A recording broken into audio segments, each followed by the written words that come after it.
guys. Today I want to talk real quick about hold up. Hey one.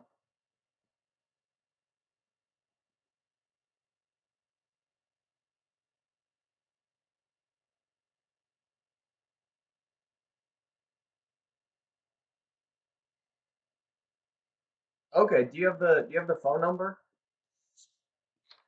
All right, what was the phone number?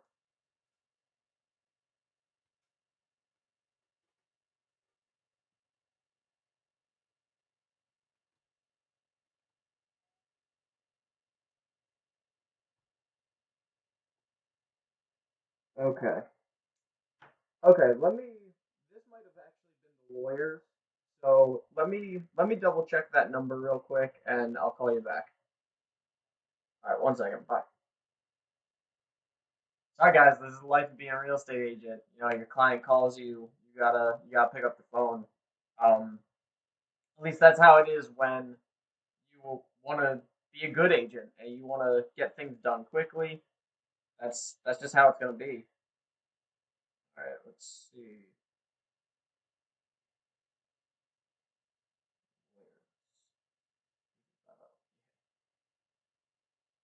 All right.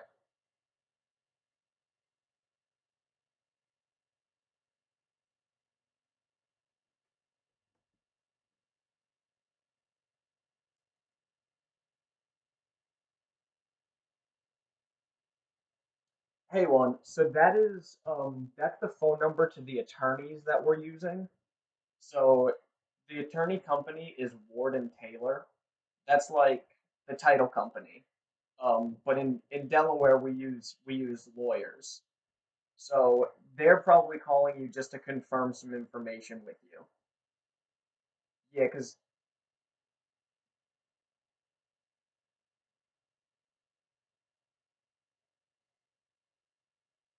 okay. No, yeah. So those will be the lawyers. They just want to confirm everything with you, make sure that um, yeah, make sure it's you and everything. But yeah, I told them when I sent them all the information, I let them know if they had someone that spoke Spanish, it would just make it a lot easier. So that's that's who that was. Right, right. No, yeah. So those are the lawyers. I would say you can either call them back, let them know who you are, or if they are calling you back, then that's a person that's actually matters for us. Yeah, is she planning on calling you back again, or did you already tell her to forget about it?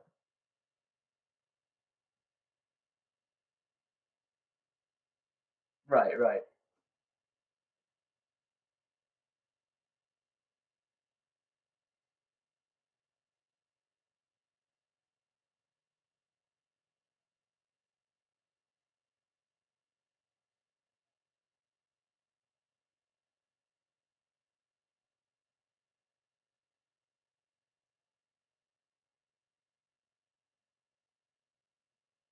Rosewood.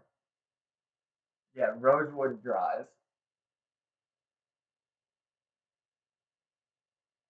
All right, I'll text you the address of the house. Um, you got it now? Okay. But yeah, I say give her a call back. Let her know who you are. Let her know you're working with me.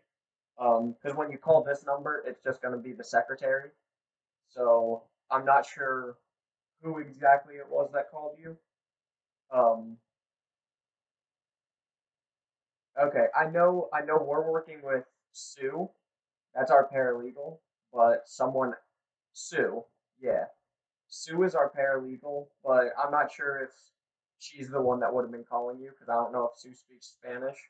So I'm not sure if Sue does. So Sue might have had someone else call you. Okay, yeah, it might have been. Okay. So yeah, call them back. Let them know, hey, sorry, I thought you were someone else. Let them know who you are, that you're working with me, and then give them the address, and then just confirm whatever else they need.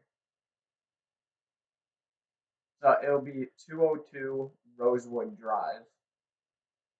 Yeah. I'll text it to you so you have it written down as well. Okay. All right. Sounds good. Bye. 1 second.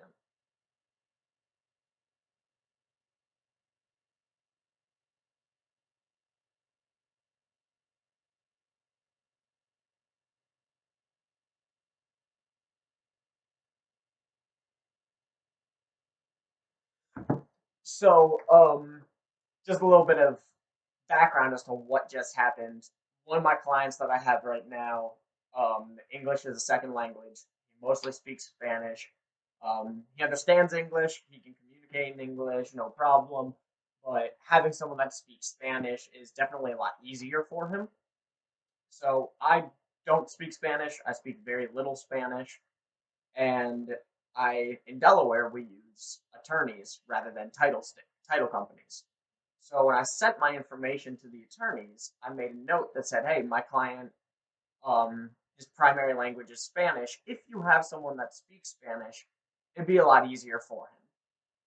So the attorney just called him, just to kind of confirm information and everything with him, but he wasn't really sure who it was. He was at his job, so we couldn't really talk long anyway. He gave me a call and he was like, "Hey, someone called me. I couldn't really hear what they were asking for. They were speaking Spanish. They mentioned something about the house. Like, can you help me out? Who was this? What do they need?" Um, at first, I wasn't sure who it was.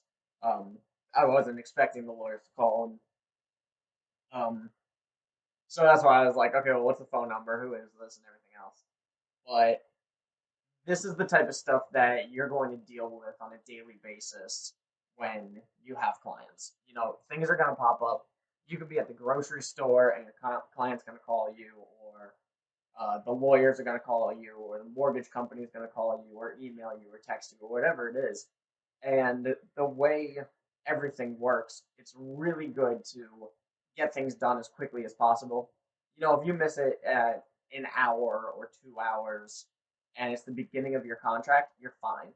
If it's towards the end of your contract and your closing is coming up soon, now you want to answer that stuff very quickly because timing is of the essence, which is a big phrase in your contract.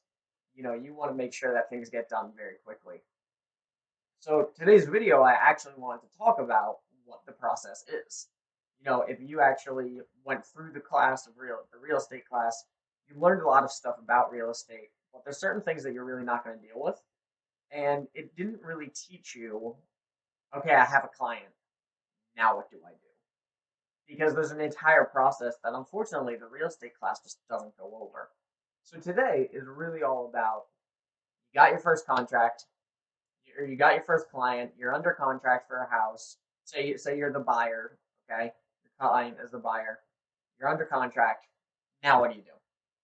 And that's kind of where everyone is, because the class doesn't teach you this. What is your next step? Well, if you are going through a home inspection and a wood destroying insect inspection, your first step is getting that scheduled. You also, because in our contracts, you have maybe 10 days to do that, depending on how you write your contract, where you want to get that done very, very quickly. Make sure that you get the inspection, you get the report, and then you have 10 days to send, or however many it is, to send your sellers a list of corrections or a list of repairs that your client wants fixed on the house, so that they can actually buy it. If they buy a house and the roof is 30 years old, they might say, "Hey, listen, I want the house, but I want this roof fixed." And a bunch of other little things. Something like that is major. You probably put that in the contract to begin with, but that inspection comes out with a lot of other stuff. So you want to get that scheduled right away, your inspection. You also want your clients to apply for their mortgage right away. Um, Mortgage companies, depending on what type of mortgage and what company it is, they might take 30 days, they might take 45 days, they might take 60 days. A lot of them, you should be able to do it in 30 days, but there's always issues that arise. So you always want to give yourself a little bit of time. You want your client to apply for that mortgage the second your contract is accepted. Now, the sooner you do that, the better off you are, and the more leeway you have to run into an issue before closing, get that issue fixed. Because again, in your contract, you probably wrote, at least in Delaware, we write when we want to settle. Hold up. Hey, Juan.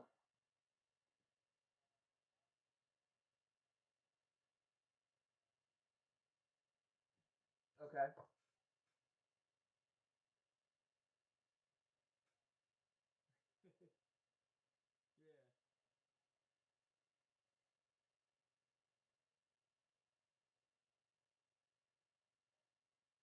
11. Okay.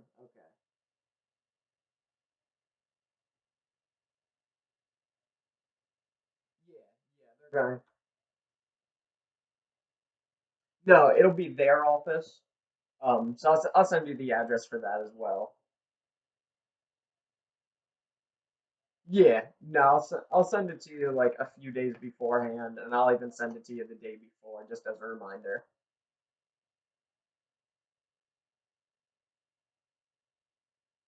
Yeah, yeah, it's only like 5 minutes away from my office. Hey, no problem. No, hey, no problem. I totally get it. Right, right. No, that's fine. I wasn't expecting that they were gonna call you, so that's fine. No, I'm glad we got it figured out.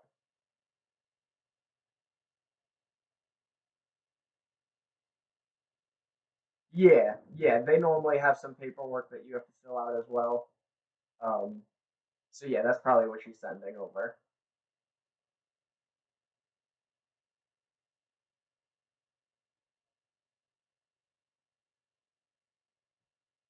Okay, perfect. Hey, no problem. Yep, you too. Bye.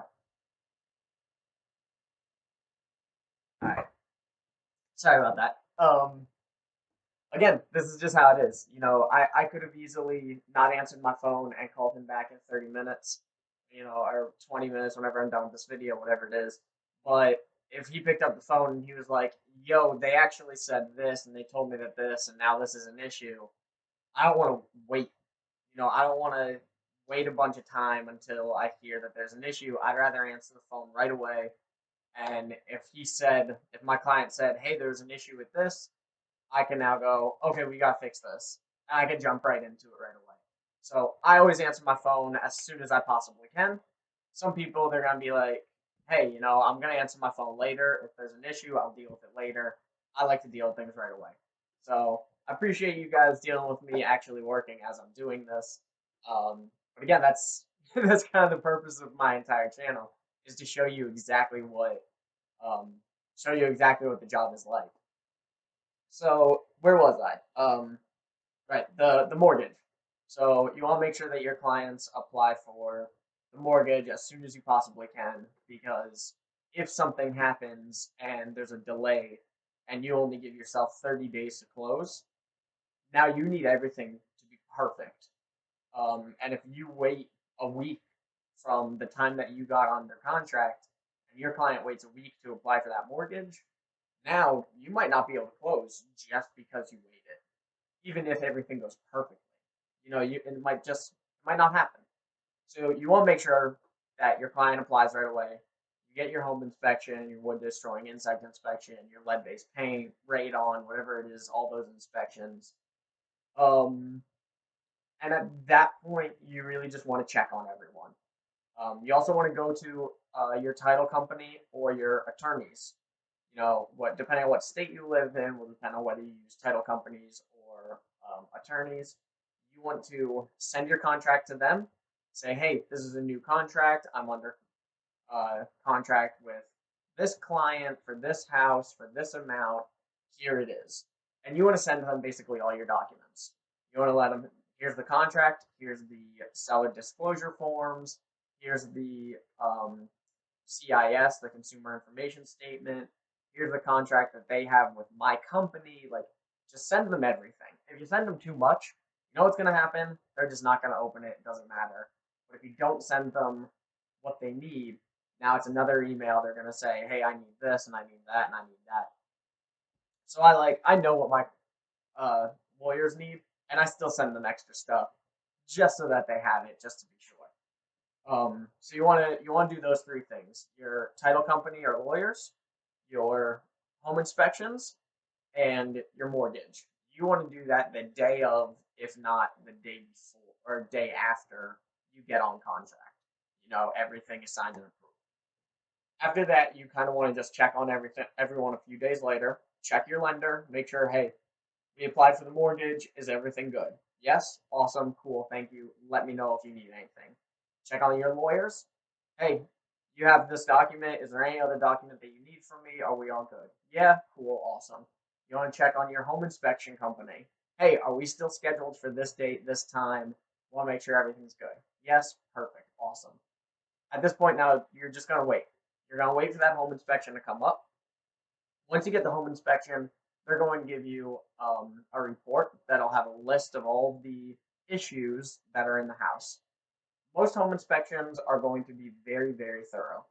And when I say very thorough, I mean if a outlet plate is cracked, they're going to list that. Hey, the outlet plate is cracked. It's a 50-cent piece. It's not a big issue. But they're going to cover it. So what you want to do once you get the report is go over it with your client and look at all of the things that your client would like to be fixed in the house before they buy it. And this is something where it's really a negotiation. If your client goes through and says, I want everything fixed, and there's an outlet plate that's cracked, you might tell your client, hey, listen, this is a 50-cent piece. Let's take this out of there just because it's one less hassle on the sellers. The sellers are going to be a little bit easier on everything. They're not going to be real stingent. But the bathroom faucet isn't working. Let's make sure we get this fixed. If you're really picky and you ask for every little thing, it's kind of going to annoy your sellers just a little bit. So find the big issues. Find the issues that you really need a professional for, if there's any electrical or plumbing issues, and make sure you put those in there. And then a big thing, depending on what type of loan you have. If you have an FHA or a VA loan, you have different rules than if you just have a regular conventional loan. Or if you're buying cash, you have absolutely no rules at all as to the condition of the property. So this home inspection report is something that should also be sent to your lenders, so that your lenders can then say, hey, I saw that they have this issue, and this issue. We as a lender need that fixed in order for you to get this mortgage. I recently had a closing just the other day, well, the other week. Um, One of the issues was that there was no handrail going into the basement. My client was like, I do not care about there being a handrail in the basement. I don't have to go into the basement for any reason. It's just going to be storage. And I'm in my 30s. I think I know how to walk down steps. I was like, all right, cool. It was an FHA loan though. And when I sent it to the lenders, the lenders were like, hey, we need this fixed. And then I said, hey, we actually need to add that to your list because your lenders require that in order to give you the mortgage. So you want to send that condition report to your lenders as well. Make sure that they know what the condition of the property is so that they can actually tell you, hey, everything's good to go, or you need to get this fixed and that fixed and everything else. Um, the other thing is the appraisal. Make sure that your lender is most likely the one that's going to um, purchase the appraisal, schedule the appraisal, and the one that's going to look at the appraisal. It's really not something that you as an agent are going to have to do. At least not where I am. I never had to be the one to schedule it. That's something that the lender always does. But you do want to ask them about it. Hey, is the appraisal scheduled? What day is the appraisal scheduled for? Double check on all of that, and also make sure that you know when the appraisal comes back, how much it was. So, little side clip on appraisals: a bank is not going to give you a mortgage for a property that is worth less than the mortgage itself. So, say your client is buying a property for $100,000, but the appraisal came back saying that the property is only worth $90,000. Well, the bank's not going to say, "Hey, I know that it's only worth 90, but I'm going to give you 100." Because what's going to happen is if you foreclose on it, the bank is now out $10,000. They just lost $10,000 immediately. So they're only going to give you enough money to that's worth the house. So that's why the lender is kind of the one dealing with the appraisal. It's really to cover themselves, not really cover anyone else. Um, but you want to make sure that that's all scheduled in a timely fashion because it is something that you need in order to close. Most lenders are going to need that. Again, depending on the type of financing and such. Um, if someone puts down 90% of their mortgage and they're only borrowing 10%, lender might not ask for an appraisal. At that point they don't really care. But point is, it is something that you wanna make sure that your lender is.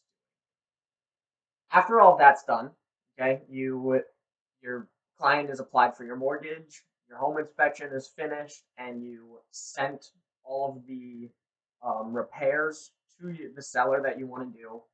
Your seller's going to send something back that's going to say, "Yeah, I'll do all of these," or "I'm not going to do these, but maybe I'll drop the sale of the price of the house by like $5,000." Or maybe they'll say, "Hey, I'll do one, two, and three. I'm not going to do four, but I'll also do five." There's kind of a negotiation right there just to see what is going to happen. There's not always a negotiation. Sometimes people are just like, "Yep, sure, I'll do it all." But that is always an option that you're going to go back and forth a little bit on the repairs. So once you have that, they're going to start working on the repairs or not working on the repairs, whatever you guys agreed to. At that point, you really get to sit back and relax a little bit. There's not a whole lot that you have to do, but you do have to make sure that everything is on point, everything is ready to go, and there's no delays anywhere. So what I mean by that is the mortgage company is working on filling out all of their forms. The title company and the lenders, or the title company and the attorneys are working on stuff on their end. You and your sellers, or you and your buyers, don't really have a whole lot to do. But what you have to do at this point, this is very crucial, is you have to make sure that everyone else is doing what they're doing and everything is on the same timeline. Everything is ready to close on whatever date you are expected to close.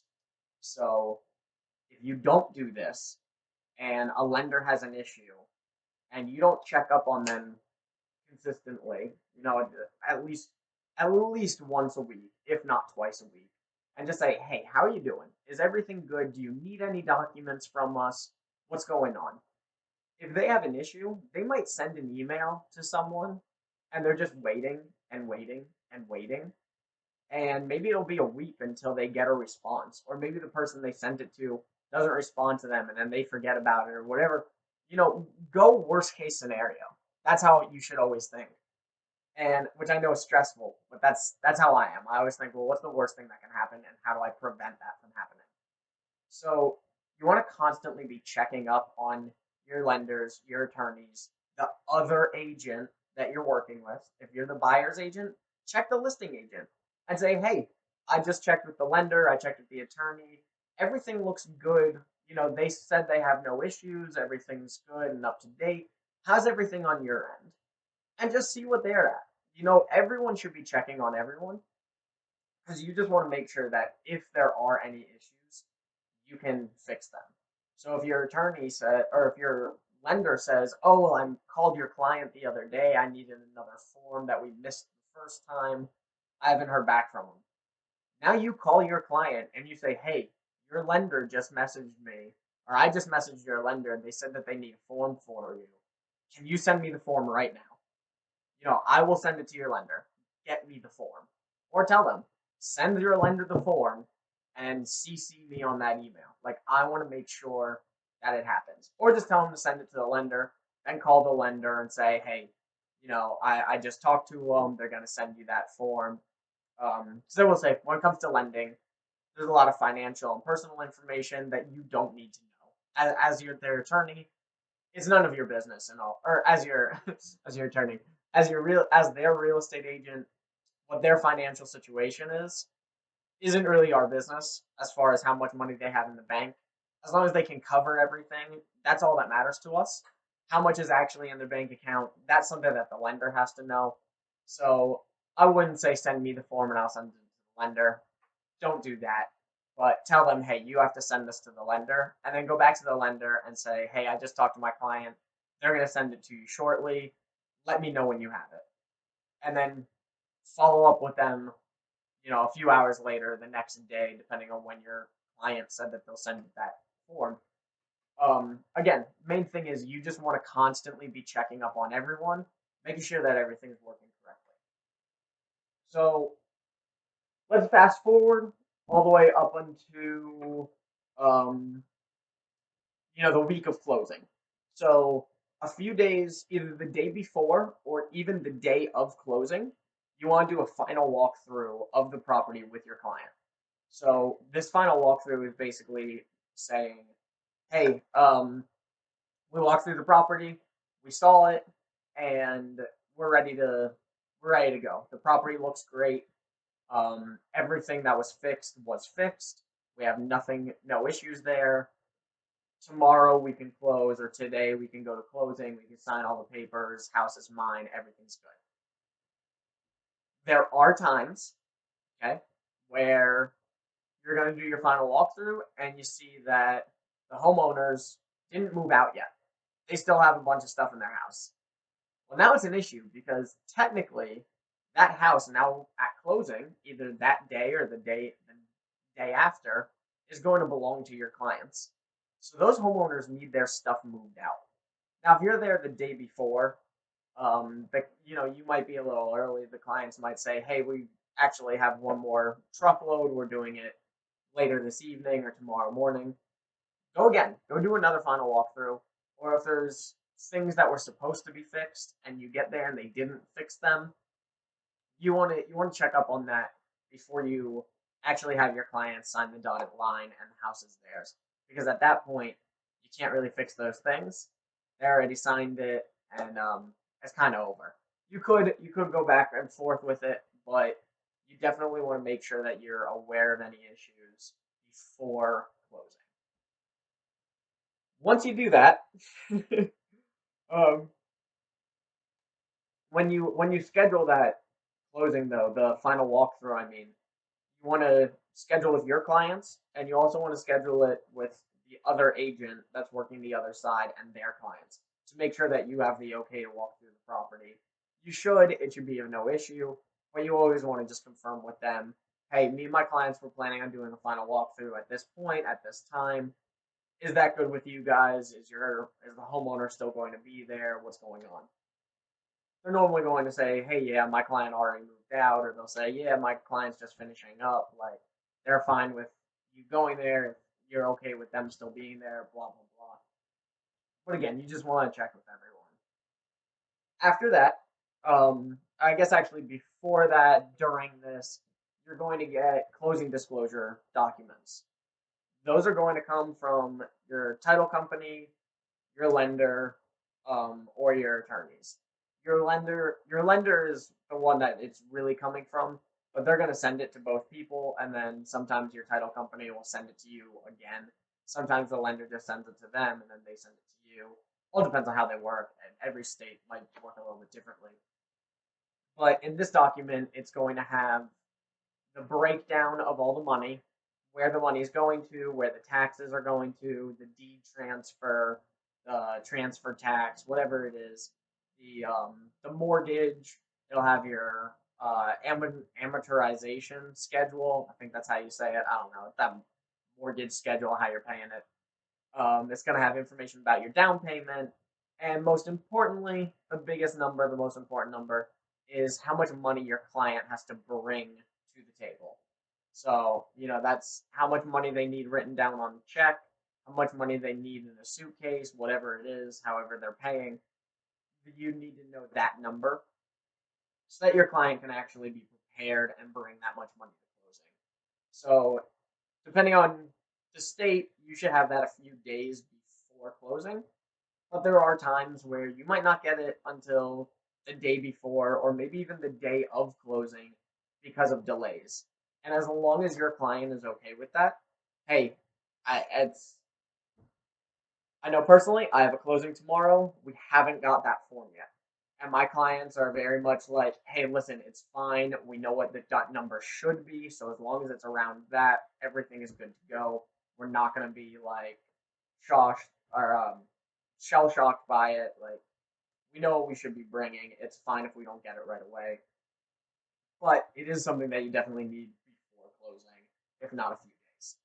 So again, the last few days, you want to get those disclosure forms for your clients. You want to make sure that everything is good to go financially, and you want to make sure that you have that final walkthrough scheduled and you're ready to go. After that, you come to the day of closing. The day of closing is really simple. As an agent, you have done your entire job. There's nothing more for you to do, basically.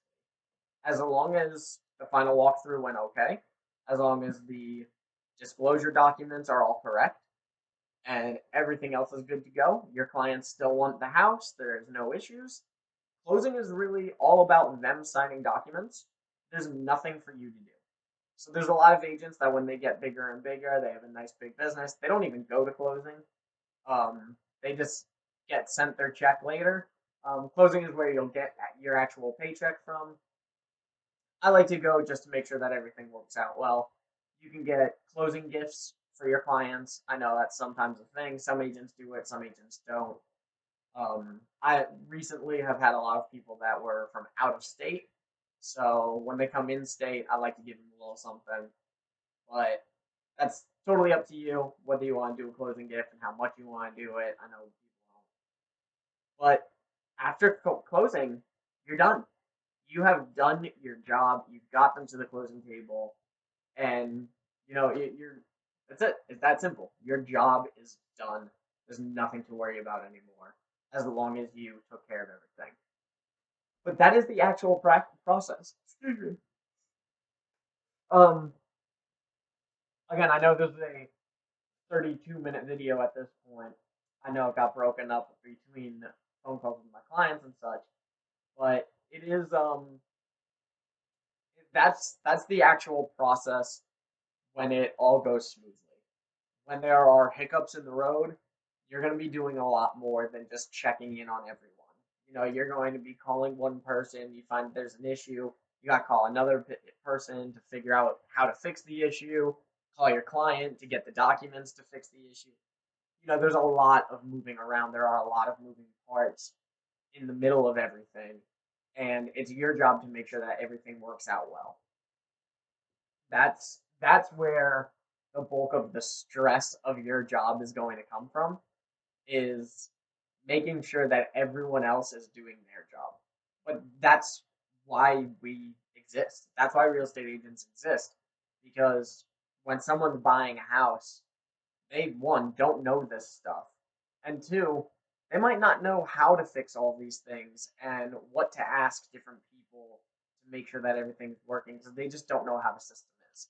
We understand the system. Our job is to facilitate our clients in buying this house and making sure that everything goes as smoothly as it should, make this hard process easy for our clients, and of course to get them the best possible deal, look out in their best interest. So this is stuff that your real estate class is never going to teach you. The process really isn't in the real estate book or anything like that. But in a nutshell, that's what the job is. That's what it's like once you get a client and you get them to closing. So I hope this helps. I think this video was probably one of my favorites so far because you got to see kind of what my day is actually like. As far as dealing with clients, sometimes they're gonna call you and just be like, "Yo, someone's calling me and speaking Spanish. They're talking about the house, and I don't know who it is. What's going on?" And you just kind of have to figure this stuff out.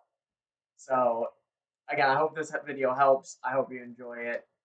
And as always, let me know what you think. Comment, like it, dislike it.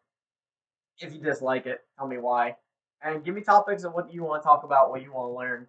I really like just trying to help you guys out. Again, I'm a relatively new agent. Haven't been doing this even a year yet. So I'm right with you guys, making the mistakes, making the airs and moving along the way, just trying to make a living. So I hope this helps, kind of gives you a different outlook than all the gurus on Facebook and Instagram and everything else. But anyway, that is the process. So I hope this helps, you guys. Thank you very much. Have a good one.